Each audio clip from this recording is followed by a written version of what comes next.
Quando você cai, algo muito curioso acontece. O mundo fica em silêncio, os amigos recuam, as oportunidades desaparecem, os sorrisos diminuem, o brilho que antes te cercava evapora. E você finalmente descobre que a queda não é apenas um momento difícil. É um exame, um filtro, uma revelação, uma peneira que separa quem você acha que é de quem você realmente é.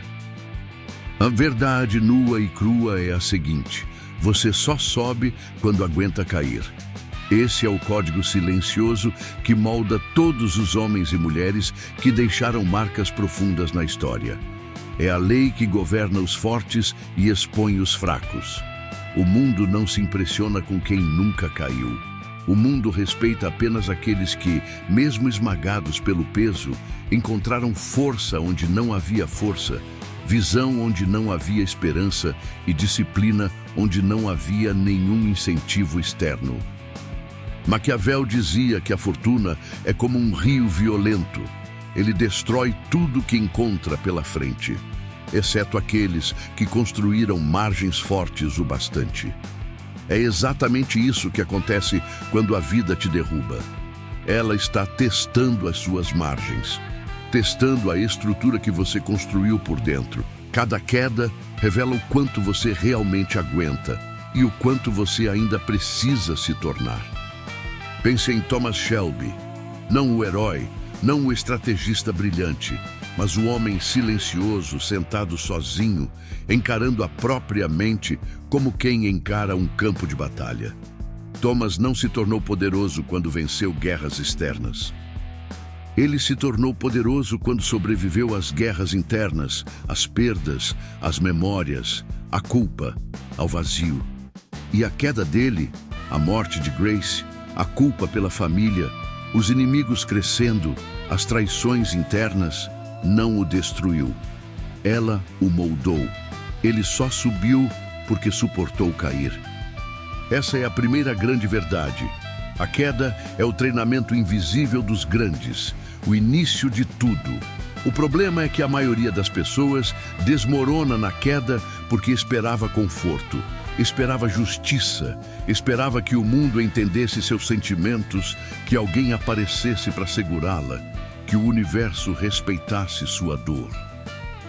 Mas como diria Sêneca, a vida não te poupa porque você está sofrendo. Ela te testa exatamente porque você está sofrendo. O sofrimento é parte do processo, e não há nada de mal nisso. O sofrimento é apenas uma mensagem, não um castigo. Existe um momento na vida de qualquer pessoa ambiciosa onde ela precisa encarar uma verdade brutal. Você vai perder coisas, pessoas, relações, oportunidades, certezas e até versões de si mesmo. Vai perder para ganhar depois. Vai cair antes de subir. Vai falhar antes de acertar. Vai ser subestimado antes de ser respeitado. É nesse terreno, nesse meio do caos, que você descobre se seu propósito é real ou apenas uma fantasia motivacional. É aqui que nasce o primeiro pilar dessa jornada silenciosa. A clareza brutal do porquê. Não é um slogan, não é uma frase bonita, não é uma motivação de 2 minutos. É um motivo capaz de sobreviver ao caos. Um motivo que aguenta insultos, rejeições, noites sem dormir, meses sem reconhecimento, anos sendo invisível. Um motivo que não precisa ser alimentado, porque ele se alimenta do próprio fogo. Albert Einstein dizia que não é o intelecto que move um homem, mas sua paixão persistente. E essa paixão não é inspiradora, é resistente. Ela aguenta a pancada, ela aguenta o escuro, ela aguenta o silêncio. Esse motivo é o que faz você levantar quando tudo desaba. É o que fez Viktor Frankl sobreviver ao inferno humano dos campos de concentração. Ele descobriu que o ser humano suporta qualquer dor, desde que tenha um propósito maior que ela. O propósito, portanto, não é luxuoso, é uma arma. E quando você tem esse motivo, entra em cena o segundo pilar, a frieza estratégica. É aqui que Thomas Shelby, Michael Corleone, Maquiavel e até Sun Tzu se encontram. Todos entendiam a mesma coisa. Quando a vida te derruba, você não levanta desesperado. Você levanta observando, silencioso, calculado, preciso, porque toda queda esconde uma oportunidade disfarçada e apenas quem permanece frio consegue enxergar. Uma das cenas mais emblemáticas de O Poderoso Chefão mostra isso com perfeição. Depois de ser atacado, Vito Corleone não volta com raiva. Ele volta com sabedoria. Ele entende que a queda dele expôs quem realmente estava do lado dele e quem só estava pelo poder. Ele usa a queda como filtro, não como ferida. Michael, mais tarde, faz o mesmo. Quando perde o controle, quando perde o respeito da família, quando perde tudo, ele aprende. A queda é a autópsia da vida. Ela mostra onde você estava fraco, onde você se distraía, onde você estava vulnerável. E quem usa isso, sobe. Mas quem não suporta a queda, esse entra em espiral. Reclama, se vitimiza, culpa o mundo, busca culpados, espera ser salvo. Maquiavel dizia que o homem que espera ser salvo está condenado a ser dominado. Thomas Shelby dizia que ninguém está vindo te resgatar. E é exatamente aqui que nasce o terceiro pilar, a construção de si mesmo, a criação de um sistema interno capaz de te segurar enquanto o mundo tenta te derrubar. Esse sistema não é feito de motivação, é feito de disciplina, é feito de rotina, de pequenos hábitos, de autocontrole. Benjamin Franklin dizia que controle de si mesmo é a raiz de toda liberdade. Ele sabia que a queda só destrói quem não tem estrutura interna. Quem vive guiado por emoções, desejos, distrações e impulsos sempre quebra no primeiro impacto. Quem vive guiado por princípios, disciplina e direção não cai. Ele desce um degrau para subir 5 depois. A queda também revela outra verdade que poucos aceitam. O crescimento exige solidão. Esse é o quarto pilar.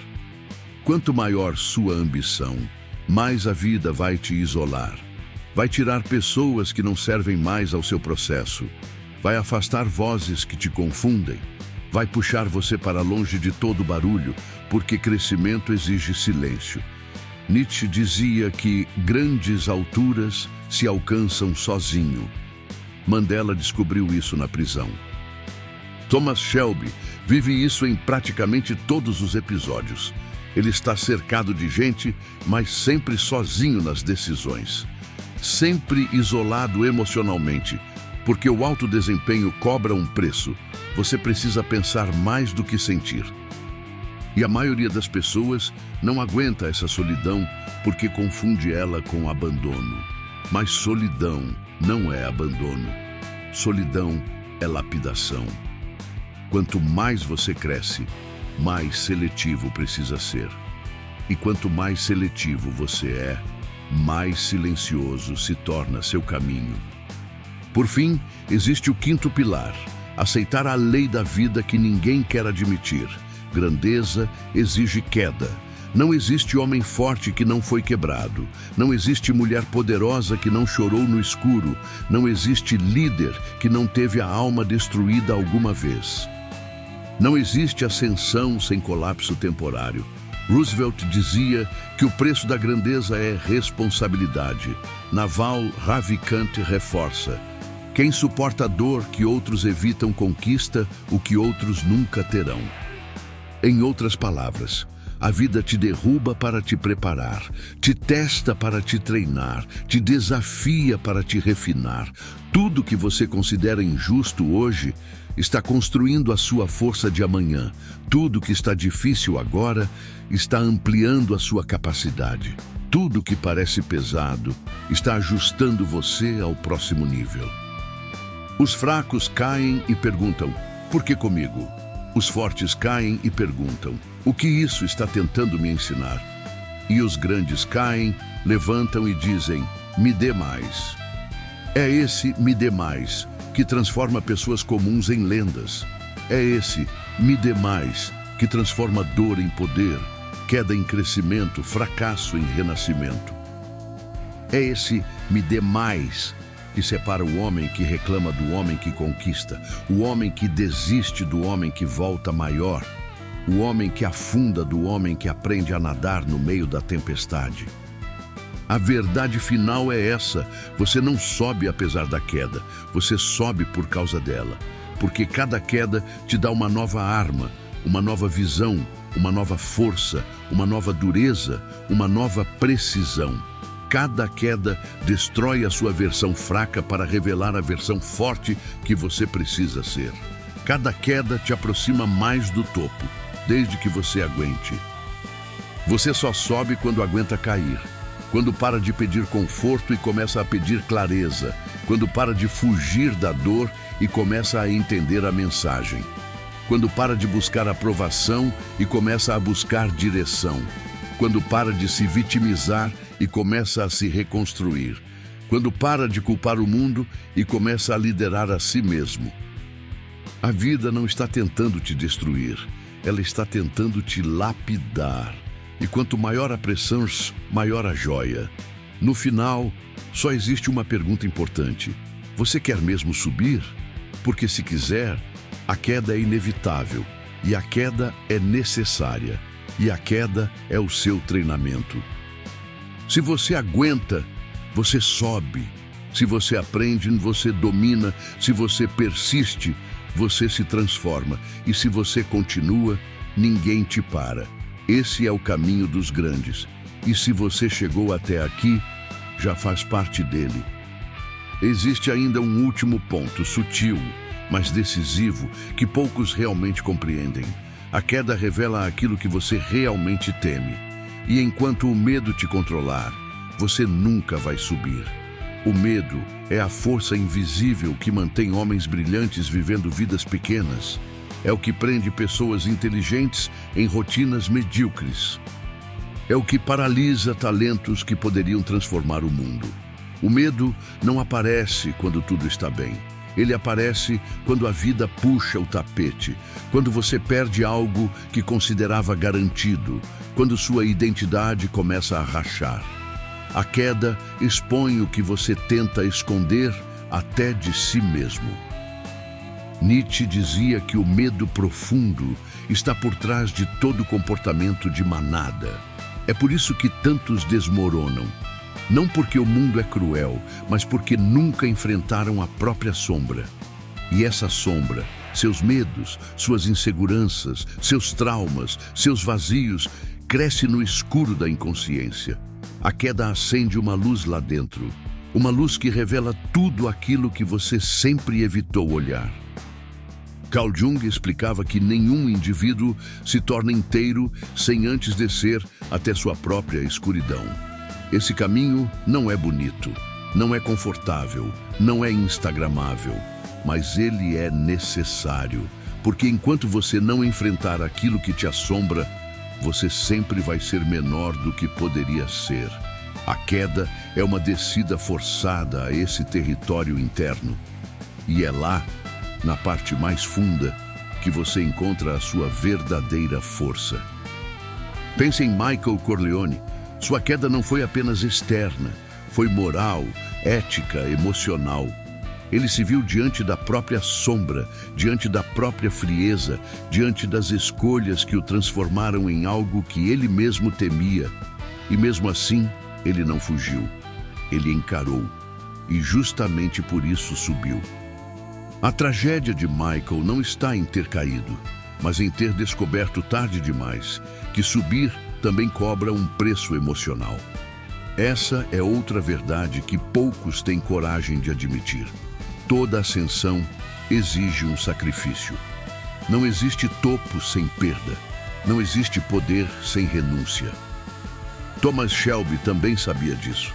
Ele não subiu porque era mais inteligente. Ele subiu porque estava disposto a carregar um peso que ninguém mais queria carregar. E isso nos leva a outro entendimento dos grandes. A queda te dá uma nova perspectiva. Quando você está no chão, você vê o mundo de outro ângulo. Vê quem pisa, quem ajuda, quem observa, quem some. Vê a verdade sem maquiagem. E isso te dá uma vantagem brutal. Você aprende a distinguir o essencial do superficial. Aprende a separar o que importa do que apenas ocupa espaço. Aprende a filtrar tudo: pessoas, prioridades, desejos, ambições. A queda é a triagem da vida. Tudo o que não é forte o bastante se rompe. Tudo o que não é real desaparece. Tudo o que não é verdadeiro cai por terra. E aquilo que sobra é a sua base. É daí que a sua próxima versão nasce. E talvez essa seja a lição mais madura de todas. Você não deve temer cair. Deve temer subir sem estar preparado.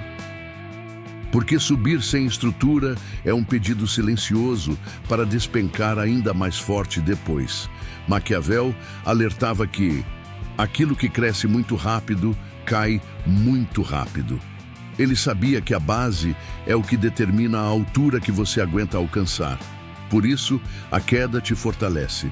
Ela reforça a base que você ignorou enquanto estava distraído com vitórias fáceis.